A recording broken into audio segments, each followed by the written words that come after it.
اب میں آپ کو بتا دیتی ہوں جناب جی اگلی کہانی کہ بہت سارے لوگ اب ایک نئی بھاد اڑانے میں لگے ہوئے ہیں. ایک نئی کہانی آ رہی ہے کہ جو شہباز شریف ہیں وہ اپنے 5 سال پورے نہیں کر سکیں گے. تو میں آپ کو پہلے سے بتا رہی ہوں کہ یہ حکومت جو اب بنی ہے یہ حکومت اپنے پورے 5 سال پورے کرے گی. کیسے پورے کرے گی میں آپ کے سامنے رکھتی ہوں. یہ اسدار چودھری ہمارے بھائی ہیں, انہوں نے بڑا زبردست قسم کا ایک ٹویٹ کیا ہے. یہ میں آپ کے سامنے پڑھ کے سناتی ہوں اور آپ نے مجھے بتانا ہے کہ کیا آپ اس بات سے ایگری کرتے ہیں. وہ کہتے ہیں کہ شہباز شریف 5 سال پورے کریں گے. ری کاؤنٹنگ میں سیٹیں نون لیگ کو واپس ملتی جا رہی ہیں, کیونکہ آپ کو پتا ہے کہ پی ٹی آئی والے جو ہیں انہوں نے پچھلے دنوں کہا کہ جناب جی ری کاؤنٹنگ ہونی چاہیے. اب جب ری کاؤنٹنگ کے اندر وہ ہارنا شروع ہو گئے ہیں تو پھر سے انہوں نے دھاندلی, یعنی کہ وہ بات ہوئی کہ ہر حال میں ہم نے ہی جیتنا ہے. اگر ہمارے خلاف کوئی فیصلہ آتا ہے تو ہم نے اس کو ماننا نہیں ہے اور ہم نے اس کے اوپر ریگنگ کا الزام لگا دینا ہے. اب تحریک انصاف کی بات کو مانتے ہوئے ری کاؤنٹنگ جہاں جہاں پر کروائی جا رہی ہے وہاں پر نون لیگ کو واپس سیٹیں ملتی جا رہی ہیں. آپ کو پتا ہے کہ ایک سروے بھی آیا تھا جس میں کہا گیا تھا کہ پشاور کے اندر جو ہے وہ 72% جو دھاندلی ہے وہ کلین سویپ کے چکر میں پارٹی یعنی پی ٹی آئی کے لیے کروائی گئی ہے, اور اس کے اندر آر اوز کو شامل کیا گیا تھا. اس کے اندر یہ جو نیچے کے طبقے کے جتنے بھی لوگ تھے ان سب کو اس میں شامل کیا گیا تھا. پی ٹی آئی کی سیٹیں جو ہیں وہ اب کم ہو رہی ہیں اور نون لیگ کی بڑھتی جا رہی ہیں. ضمنی الیکشنز کے اندر بھی نون لیگ کی جیت کے چانسز زیادہ ہیں اور سنی اتحاد والے بھی آزاد ارکان جو ہیں وہ تصور ہوں گے. کسی سٹیج کے اوپر پیپلز پارٹی اگر کل کو الائنس کر لیتی ہے یا عمران خان پینترا بدلنے کے لیے زرداری صاحب کے ساتھ الائنس کر لیتے ہیں, یا کل کو اگر زرداری صاحب یا ان کی پارٹی بدلنے کی کوشش کرتی ہے, اس کے باوجود بھی نون لیگ کو کوئی فرق نہیں پڑے گا. کیسے فرق نہیں پڑے گا؟ کیونکہ نون لیگ پھر اس وقت اگر پیپلز پارٹی کو دھوکہ کرتی ہے, کوئی ایسی چیز کرتی ہے, تو ایم کیو ایم اور جے یو آئی کو بلوچستان کی وزارت اعلیٰ دے کر حکومت بنا سکتی ہے, اور جے یو آئی کی کمی جو ہے وہ چند آزاد ارکان جو ہیں وہ پوری کر سکتے ہیں. یعنی کہ شہباز شریف جو ہیں وہ پوری طرح سے سیف اینڈ ساؤنڈ ہے. یہ ایک اور خبر آپ کے ساتھ شیئر کرنے جا رہی ہوں, اور یہ خبر میں نے آج سے 3 ماہ پہلے بھی آپ کے ساتھ شیئر کی تھی, جب میں نے آپ کو یہ بتایا تھا کہ بشریٰ بی بی جو ہیں وہ یہ چاہتی ہیں کہ عمران خان کو این آر او بھی مل جائے اور عمران خان کو سیف ایگزٹ بھی مل جائے, اور عمران خان جو ہیں وہ کسی عرب کنٹری میں بھی نہیں جانا چاہتے. اس کی وجہ یہ کہ کوئی بھی عرب کنٹری عمران خان کی ضمانت دینے کو تیار نہیں ہے, اور ایسے میں بشریٰ بی بی یہ چاہتی ہیں کہ عمران خان جو ہیں وہ کسی ایسے ملک میں جائیں جو یورپ وغیرہ ہو. لیکن جب یہ پتا چلا کہ عمران خان انٹرسٹڈ ہیں جی لنڈن جانے میں, کیونکہ ان کی ایکس وائف جمائمہ اور ان کے دونوں بیٹے وہاں پر ہیں, تو بشریٰ بی بی جو ہیں وہ اس چیز سے پیچھے ہٹ گئیں کیونکہ وہ نہیں چاہتی کہ ان کا بندہ ان کے ہاتھ سے چلا جائے. تو اب جناب علی خالد مزاری نے بھی میری اس خبر کی تصدیق کی ہے. انہوں نے کیا لکھا ہے میں آپ کو بتاتی ہوں. انہوں نے کہا کہ تصدیق شدہ ذرائع کے مطابق اسرائیل, امریکہ, فرانس سمیت بہت سے یہودی ممالک نے پاکستان میں عمران نیازی کو رہا کرنے کے لیے زور دیا ہے, لیکن پاکستان کے مضبوط اور معتبر اداروں نے صاف انکار کرتے ہوئے کہا ہے کہ ہمارا یہ اندرونی معاملہ ہے, لہٰذا آپ بن بلائے مہمان نہ بنیں. جس کے بعد تمام ممالک نے پاکستان کو عمران خان کی رہائی اور حکومت کے بدلے کھربوں ڈالرز کی پیشکش کی ہے, اور مزید یہ کہا ہے کہ پاکستان کو آئی ایم ایف کے پیکج کی بھی ضرورت نہیں ہوگی, ہم اتنا پیسہ دیں گے. یہ سب کچھ جو ہے جو لابنگ فرم ہائر کی گئی ہے امریکہ کے اندر عمران خان کی طرف سے, ان کی طرف سے اور خاص طور پہ جمائمہ کی طرف سے یہ آفرز آ رہی ہیں جس کو ہمارے اداروں نے رد کر دیا ہے, ٹھکرا دیا ہے, کیونکہ سب کو پتا ہے کہ اس وقت پاکستان کس سچویشن سے گزر رہا ہے. اگر پاکستان کو پیسے کی آفر کریں گے تو عمران خان کو چھوڑ بھی دیں گے اور عمران خان کو بچا بھی لیں گے, لیکن اللہ کا شکر ہے کہ ہمارے اداروں نے صاف طور پہ انکار کر دیا. آپ کو یاد ہوگا پچھلے دنوں میں نے جمائمہ کے حوالے سے بھی آپ کو بتایا تھا, بشریٰ بی بی کے حوالے سے بھی میں نے آپ کو بتایا تھا. تو وہ لوگ جو اس خام خیالی کا شکار ہیں کہ عمران خان مر جائے گا لیکن ڈیل نہیں کرے گا, یہ ان کی سراسر بھول ہے. ایسا ہرگز نہیں ہے, عمران خان مر رہے ہیں. ابھی گزشتہ روز بھی میں نے آپ کو خبر دی تھی کہ عمران خان نے ڈیالہ جیل کے باہر صحافیوں سے گفتگو کرتے ہوئے بھی یہ کہا تھا کہ کوئی مجھ سے ڈیل نہیں کر رہا, کوئی میرے پاس نہیں آ رہا, کوئی مجھ سے بات کیوں نہیں کر رہا. اصل میں فرسٹریشن اس بات کی ہے کہ ان سے کوئی بات کیوں نہیں کر رہا, کیونکہ وہ چاہتے ہیں کہ وہ فوری طور پہ یہاں سے نکل جائیں. ابھی گزشتہ روز میں نے آپ کو ایک اور خبر بھی سنائی تھی جس میں شیر افضل مروت بھی اس بات کا اور اس فرسٹریشن کا اظہار کر رہے تھے شاہزیب خانزادہ کے پروگرام میں. اب جو اگلی خبر آپ کے ساتھ شیئر کرنے جا رہی ہوں وہ جیسا کہ آپ لوگ جانتے ہیں کہ پی ٹی آئی نے پاکستان کے خلاف بہت بڑے بڑے پروپیگنڈے کیے ہیں.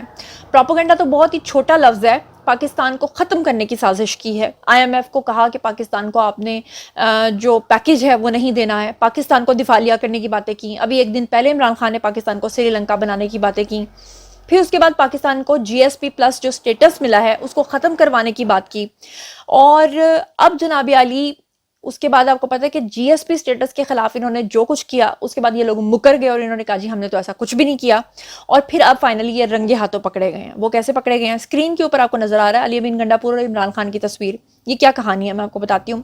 پاکستان کے جی ایس پی پلس سٹیٹس کے خلاف مہم لانچ کرنے والے پی ٹی آئی امریکہ کے صدر عاطف خان اور سجاد برکی کے ساتھ زوم کے اوپر انہوں نے انوائٹ کیا ہے جی علی امین گنڈا پور کو بطور مہمان, اور یہ منافق جماعت کل کہہ رہی تھی کہ ہمارا تو جی ایس پی پلس کے ساتھ کوئی تعلق نہیں ہے, ہم نے تو ایسا کچھ کیا نہیں ہے, اور اب وہیں پر مہمان خصوصی بن کے پاکستان کے خلاف پروپیگنڈا کر رہے ہیں کہ پاکستان کا یہ سٹیٹس ختم کر دیا جائے تاکہ لوگوں کی تجارت نہ ہو سکے اور پاکستان دیوالیہ ہو جائے, خدا نخواستہ. اب بات یہ کہ جھوٹ بولنے میں پی ٹی آئی نے تو کی ہوئی ہے پی ایچ ڈی, بلکہ پی ایچ ڈی سے بھی کسی آگے کے لیول پہ یہ لوگ پہنچ چکے ہیں.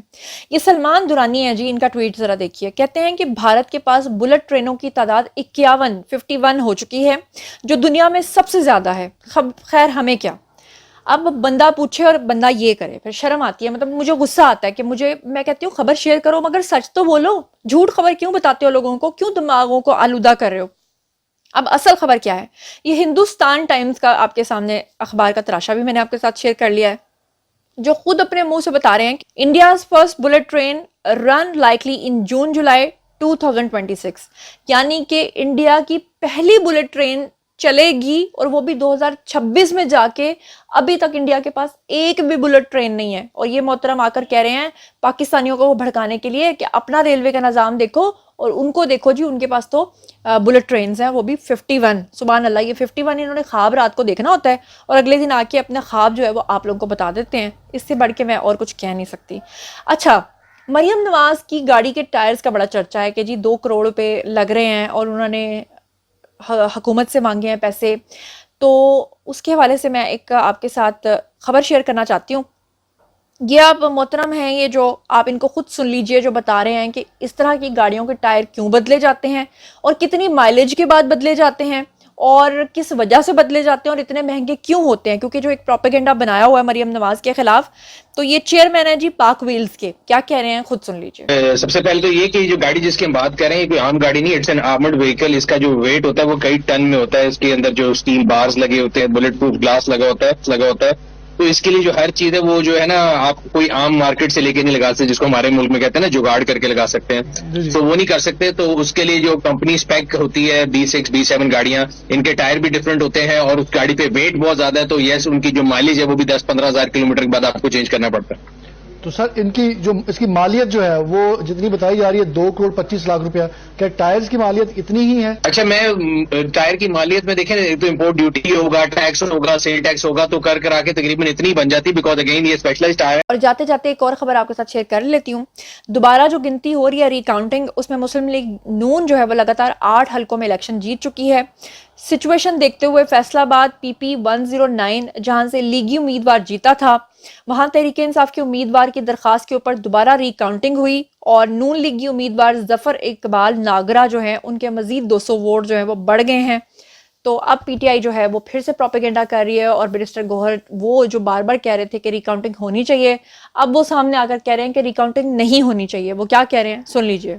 جن کا الیکشن کمیشن نے نتیجہ نکال کے ان کا نوٹیفیکیشن ایشو کر دیا تھا, قانون کے مطابق کنسالیڈیشن کے بعد ری کاؤنٹنگ نہیں ہو سکتی. اس کے باوجود صرف پاکستان تحریک انصاف کے بے کینڈیڈیٹ کے. جی تو جناب یہ تھا آج کا ویڈیو. باریا جی آپ لوگوں کی آئی کامنٹ سیکشن میں, اور بتائیے ان تمام خبروں کے بارے میں آپ کیا سوچتے سمجھتے ہیں. جو کچھ بھی آپ سوچتے سمجھتے ہیں شیئر کیجیے, پرسنلی جواب دوں گی. مزید خبریں, ولاگز, انٹرویوز اور سیاسی تجزیے جاننے کے لیے میرے ساتھ کنیکٹڈ رہنا ہرگز مت بھولیے گا. چینل کو سبسکرائب کر لیجیے گا. اپنا بہت بہت خیال رکھیے گا. اللہ نگہبان.